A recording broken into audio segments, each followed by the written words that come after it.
Brought to you by Vigor, co-powered by Sensodyne and Vimal.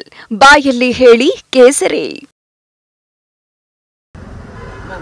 ಈಗ ಇನ್ನೊಂದು ಪ್ರಮುಖವಾದ ಅಂಶ ಏನಂದ್ರೆ ನಿನ್ನೆ SIT ರಚನೆ ಆಗಿದೆ. ನೀವು ಪತ್ರ ಬರೆದ ತಕ್ಷಣ ಸಿಎಂ ಅವರು ಕೂಡ ಸ್ಪಂದನೆ ಮಾಡಿ SIT ರಚನೆ ಮಾಡಿದ್ದಾರೆ. ಆದರೆ ಈ ನಡುವೆ ಬೆಳವಣಿಗೆ ಏನಂದ್ರೆ ಏನು ಆರೋಪ ಕೇಳಿ ಬಂದಿದೆ ಹಾಸನದ MP ಮಾಜಿ MP ಪ್ರಜ್ವಲ್ ಅವರ ಮೇಲೆ, ಪ್ರಜ್ವಲ್ ರೇವಣ್ಣ ಅವರು ವಿದೇಶಕ್ಕೆ ಹೋಗ್ತಾ ಇದ್ದಾರೆ ಮತ್ತು ಹೋಗಿದ್ದಾರೆ ಅನ್ನೋ ಸುದ್ದಿಗಳು ಬರ್ತಾ ಇದೆ. ನಿಮಗೆ ಏನು ಮಾಹಿತಿ ಇದೆ? ನನಗೂ ಅದ್ರ ಬಗ್ಗೆ ಮಾಹಿತಿ ಇಲ್ಲ. ನಾನೆಲ್ಲ ನ್ಯೂಸ್ ಪೇಪರಲ್ಲೂ ಮತ್ತು ಮೀಡಿಯಾದಲ್ಲಿ ನೋಡಿದ್ದಷ್ಟೇ. ಅವರು ಜರ್ಮನಿಗೆ ಹೋಗ್ಬಿಟ್ಟಿದ್ದಾರೆ ಅವತ್ತಿನ ದಿನದ ರಾತ್ರಿ ಫ್ಲೈಟಿಗೆ ಅನ್ನೋದು ಮಾತ್ರ ನಾನು ಮಾಧ್ಯಮಗಳ ಮುಖಾಂತರ ತಿಳ್ಕೊಂಡೆ. ಅದು ಬಿಟ್ಟು ನನಗೇನು ಅದ್ರ ಬಗ್ಗೆ ಮಾಹಿತಿ ಇಲ್ಲ. ಹೆಂಗೆ ಸಾಧ್ಯ ಮೇಡಮ್ ಒಬ್ಬರು ಈ ಥರದ ಆರೋಪ ಬಂದ ಮೇಲೆ ಎಸ್ಕೇಪ್ ಆಗ್ತಾರೆ ಅಂದರೆ? ನೋ ಐಡಿಯಾ, ಇದು ನನಗೆ ಗೊತ್ತಿಲ್ಲ. ಯಾಕಂದರೆ ಫಾರಿನ್ಗೆ ಹೋಗಿ ಪ್ರಕರಣವನ್ನು ತಿರುಚುವಂಥ ಪ್ರಯತ್ನ ನಡೀತಾ ಇದ್ದಾನೆ ಒಂದು ಕಡೆ. ಅದ್ರ ಬಗ್ಗೆ ನನಗೆ ಗೊತ್ತಿಲ್ಲ. ಮತ್ತು ಈಗ SIT ತನಿಖೆ ಅಂದಮೇಲೆ ಎಲ್ಲಿದ್ರೂ ಹೋಗಿ ಮಾಡ್ತಾರೆ, ತನಿಖೆ ಮಾಡ್ತಾರೆ. Is a special team, investigation team. So justice ಗೃಹ ಇಲಾಖೆಗೂ ಪತ್ರ ಬರ್ತಿದ್ರಿ. ಏನು ಈಗ ಈ ಥರದೊಂದು ಫಾರಿನ್ಗೆ ಹೋಗೋದು, ಎಸ್ಕೇಪ್ ಆಗುವಂಥದ್ದು, ನುಣುಚ್ಕೊಳ್ಳುವಂಥ ಪ್ರಯತ್ನ ನಡೀತಾ ಇದೆ.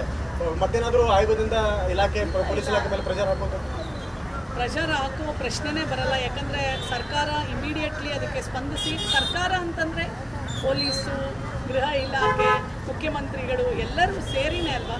ಸೊ ಹಾಗಾಗಿ ಮುಖ್ಯಮಂತ್ರಿಗಳು ಇದಕ್ಕೆ SIT ತಂಡ ರಚಿಸಿದ್ರಂದರೆ ಇದಕ್ಕೆಲ್ಲದಕ್ಕೂ ಉತ್ತರ ಸಿಕ್ತು ಅಂತಲೇ ಅರ್ಥ. ಖಂಡಿತ ನ್ಯಾಯ ಸಿಗುತ್ತೆ ಅಂತ ನಾನು ನಂಬಿದ್ದೀನಿ. ಮತ್ತು ಯಾಕಂದರೆ ಇದು ಸಾವಿರಾರು ಹೆಣ್ಣು ಮಕ್ಕಳ ಭವಿಷ್ಯ ಮತ್ತು ಬದುಕು ಅಡಗಿರೋದ್ರಿಂದ ಅಸಹಾಯಕತೆ ಹೆಣ್ಣು ಮಕ್ಕಳ ಒಂದು ಧ್ವನಿಯಾಗಿ ಖಂಡಿತ ಇದು ನ್ಯಾಯ ಸಿಗತ್ತೆ. ಫೈನಲಿ ಈ ಎಲ್ಲ ಪ್ರಕರಣಗಳನ್ನು ನೋಡಿದಾಗ, ಈ ಘಟನೆಗಳನ್ನು ನೋಡಿದಾಗ ಒಬ್ಬ ಮಹಿಳಾ ಆಯೋಗದ ಅಧ್ಯಕ್ಷ ಅನ್ನೋದಕ್ಕಿಂತ ಮಹಿಳೆಯಾಗಿ ಅನ್ನಿಸ್ತಿದೆ. ಒಂದು ಮಹಿಳೆಯ ಮೇಲೆ ಯಾವ ಥರ ಪರಿಣಾಮ ಬೀಳ್ಬೋದು ಈ ವಿಡಿಯೋಗಳನ್ನು ನೋಡಿದಾಗ ಅನ್ನೋದು ನನಗೆ ಅನುಭವ ಆಗಿದೆ. ಅದು ಯಾಕೆಂದರೆ ಒಂದ್ಸಲ ಊಹಿಸ್ಕೊಳ್ಳೋದು ಕಷ್ಟ ಆಗುತ್ತೆ. ಅವರು ಪ್ರಾಬಬಲಿ, ಯಾಕೆಂದರೆ ಆ ಫೋಟೋಸಲ್ಲಿ ಆ ವಿಡಿಯೋಗಳು ಯಾವ ಮಟ್ಟಕ್ಕೆ ಸರ್ಕ್ಯುಲೇಟ್ ಆಗಿದ್ದಾವೆ ಅಂತಂದರೆ ನಾನು ಅವ್ರಿಗೆಲ್ಲ ಹೇಳೋಕ್ಕೆ ಇಷ್ಟಪಡೋದು, ಧೈರ್ಯವಾಗಿ ಫೇಸ್ ಮಾಡಿ, ಹೆದರ್ಕೋಬೇಡಿ. ಯಾರು ತಪ್ಪು ಮಾಡದೇ ಇರೋದಿಲ್ಲ ಬದುಕಲ್ಲಿ. ಸೊ ತಪ್ಪು ಮಾಡಿದಾಗ ಅದನ್ನು ತಿದ್ದುಕೊಂಡು, ಅದನ್ನು ಹೆದರಿಸಿ, ಅದರ ವಿರುದ್ಧ ನಿಂತ್ಕೊಂಡು ನ್ಯಾಯವನ್ನು ತಗೊಳ್ಳೋದು ಪ್ರತಿಯೊಂದು ಹೆಣ್ಣಲ್ಲೂ ಆ ಶಕ್ತಿ ಇರುತ್ತೆ. ಅದಕ್ಕೆ ಅವಳನ್ನು ಶಕ್ತಿ ಅಂತ ಕರೀತಾರೆ. ಪ್ರತಿಯೊಂದು ಹೆಣ್ಣಿಗೂ ಈ ಮುಖಾಂತರ ನಾನು ಹೇಳ್ತೀನಿ, ಧೈರ್ಯವಾಗಿ ಹೋರಾಡಿ, ನ್ಯಾಯ ಸಿಕ್ಕೇ ಸಿಗುತ್ತೆ. ಮ್ಯಾಮ್, ಅಧ್ಯಕ್ಷೆಯನ್ನು ಸೈಡ್ ಇಡಿ, ಮಹಿಳಾ ಆಯೋಗದ ಅಧ್ಯಕ್ಷ ಅನ್ನೋ ಪಟ್ಟದಿಂದ ಕೇಳಿದ್ರೆ ಒಬ್ಬ ಮಹಿಳೆಯಾಗಿ ಪ್ರಜ್ವಲ್ ರೇವಣ್ಣ ಏನಾದರೂ ಇದರಲ್ಲಿ ಪ್ರೂವ್ ಆದರೆ ಯಾವ ರೀತಿ ಶಿಕ್ಷೆ ಆಗಬೇಕು ಅವರಿಗೆ? ನಾನು ಮಹಿಳೆಯಾಗೇ ಮಾತಾಡೋದು. ಮಹಿಳಾ ಆಯೋಗದ ಅಧ್ಯಕ್ಷೆ ಮಹಿಳೆ ಅಂದ ತಕ್ಷಣವೇ ಇದರಲ್ಲಿ ಯಾವುದೂ ಇಲ್ಲ. ನಾನೊಂದು ಸಾಮಾನ್ಯ ಎಲ್ಲರ ಹಾಗೆ ಒಂದು ಹೆಣ್ಣುಮಗಳು, ಎಲ್ಲರ ಭಾವನೆ ಹೇಗಿರುತ್ತೆ ನಂದು ಹಾಗೆ ಇರುತ್ತೆ. ನ್ಯಾಯಾಲಯ ಈ ಒಂದು ಕೃತ್ಯಕ್ಕೆ ಕಠಿಣ ಶಿಕ್ಷೆ ಕೊಡುತ್ತೆ ಅಂತ ನಾನು ನಂಬಿದ್ದೀನಿ. ನಾನು ಎಕ್ಸ್ಪೆಕ್ಟ್ ಮಾಡೋದಿತ್ತು ಇದಕ್ಕೆ ಇಲ್ಲ. ಅಲ್ಲ, ಅದು ಅವರು ಮಾಡಿರೋ ಕೃತ್ಯದ ಮೇಲೆ ಶಿಕ್ಷೆ ನ್ಯಾಯಾಲಯ ಕೊಡುತ್ತೆ.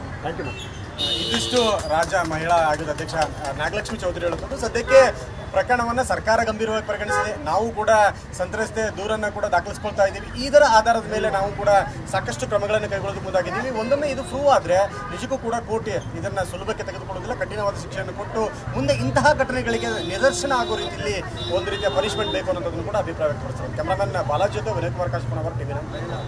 Brought to you by Vigor, co-powered by Sensodyne and Vimal. ಬಾಯಲ್ಲಿ ಹೇಳಿ ಕೇಸರಿ.